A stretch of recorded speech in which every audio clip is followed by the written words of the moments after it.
अस्सलाम वालेकुम, मेरा नाम अबीबुल्ला है। हम लोग ये भैंस कॉलोनी में काम करते हैं कमेले में। यहाँ पानी 4 साल से ये हमारा माल भी इधर गिर के तबाह हो जाता है। वसूल देते हम 100 रुपये भैंस का, करोड़ों रुपए टैक्स बनता है सालाना, लाखों करोड़ों रुपए बनता है।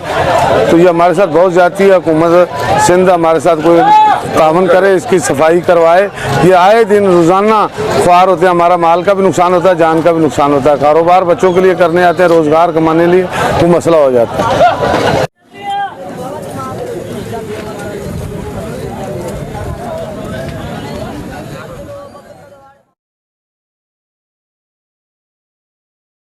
मेरा नाम मोहम्मद ज़िशान और मैं इस मंडी में व्यापार का काम करता हूँ। जैसे कि आपको बताता चलूँ, यहाँ इस मंडी के जो हालात हैं इस वक्त, इंतज़ामिया सबको मालूम है ये चीज़।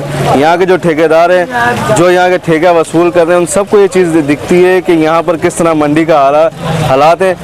खस्ता हाल हुआ पड़ा इस मंडी का व्यापारी और जानवर दोनों के लिए। कराची की सबसे बड़ी, बल्कि एशिया की सबसे बड़ी मंडी, जहाँ पर दिन का सूरज निकलने से पहले करोड़ों का काम हो चुका होता है, इस मंडी का ये नामुनासिब हाल इस वक्त देख रहे हैं आप लोग। कि आपको बताता चलूँ कि यहाँ पर अक्सर लोग इस वजह से परेशान होते हैं कि कोई भैंस नाले में चलेगी, कोई लोग नाले में गिर गए, या फिर खुदा ना खास्ता अगर एमरजेंसी बन जाए तो वैसी भैंस यहाँ पे टकरे मार रही होती है। जगह ना गुजरने की है, ना गाड़ी आने की है, ना जानवर के रुकने की है। ठीक ठाक पैसा वसूल होता है, यहाँ से ठीक ठाक पैसा जाता है हुकूमत को, कराची को। यहाँ से पूरा मीट सप्लायर है, यहाँ पे बड़ा पॉइंट है, हमारे पास प्लांट है। फिर भी उसके बाद ये हाल है यहाँ का, आप लोग देख सकते हैं। लेकिन फिर भी कोई किसी का एक्शन नहीं है। बड़े बड़े वजीर, यहाँ तक के बड़े बड़े ऑफिसर्स भी आ चुके हैं, लेकिन आज तक कोई ऐसा एक्शन नहीं हुआ इस चीज़ पर। यहाँ पर जितने व्यापारी हैं वो इसी चीज़ से परेशान है कि उनसे फीस तो वसूल की जाती है, एनिमल इंश्योरेंस फीस तो वसूल की जाती है बैटर हाउस की तरफ से, KMC DMC दोनों की तरफ से, लेकिन खर्चा 1 रुपए का नहीं है, वसूली करोड़ों की है। तो मैं आप सबसे सवाल करता हूँ कि आखिर कब तक हमें ये चीज़ें बर्दाश्त करनी पड़ेगी। हम भी कम से कम यहाँ कारोबार व्यापार कर रहे हैं, हमें तो कम से कम इस चीज़ पर रिलीफ दिया जाए, ताकि हमें इन चीज़ों, ये हमारे जो बेसिक नीड है वो तो हमारी कम से कम पूरी की जाए। शुक्रिया।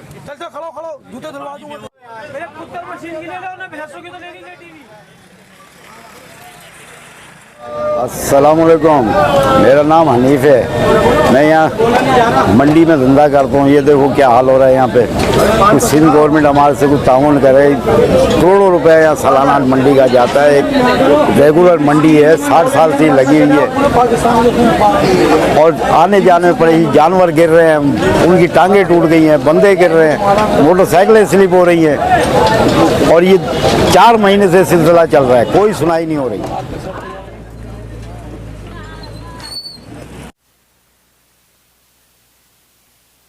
सर, ये हम इंतजामिया को 100 रुपये पर्ची देते हैं फी भैंस की। इंतजामिया यहाँ की आप हालत देख लें, सारा कुछ देख लें, इंतजामिया कुछ भी नहीं कर रही है। भैंसें मर रही हैं नालों में गिर गिर के। 2 आदमी मर गए इस चक्कर में हमारे, 3 आदमियों की नलियाँ टूट गई पैरों की नाले में गिर के। लोग अपाहिज हो रहे हैं इस पानी की वजह से। इंतजामिया बिल्कुल भी कुछ नहीं कर रही है, सिर्फ 100 रुपये पर्ची ले रही है। मेरा नाम सोराब खान है। इस हवाले से मैं ये बात करूँगा कि पूरी कराची से गोश्त और दूध, ये भैंस कॉलोनी मंडी है, एशिया की बहुत बड़ी मंडी है।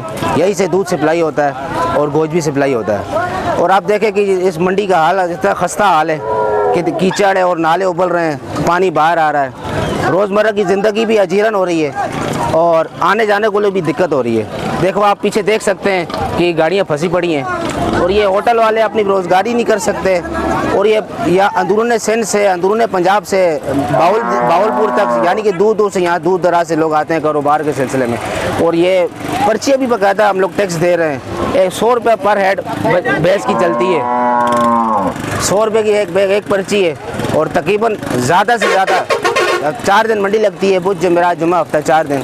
तो मेरे अंदाजे से कम से कम 7,000 के करीब माल स्लाटर होता है। तो 7,000 के हिसाब से आप 100 रुपये की चुंगी लगाएं तो आप खुद सोचें कहाँ तक बात जाती है। और पीछे आप देख सकते हैं कि रोड का हाल।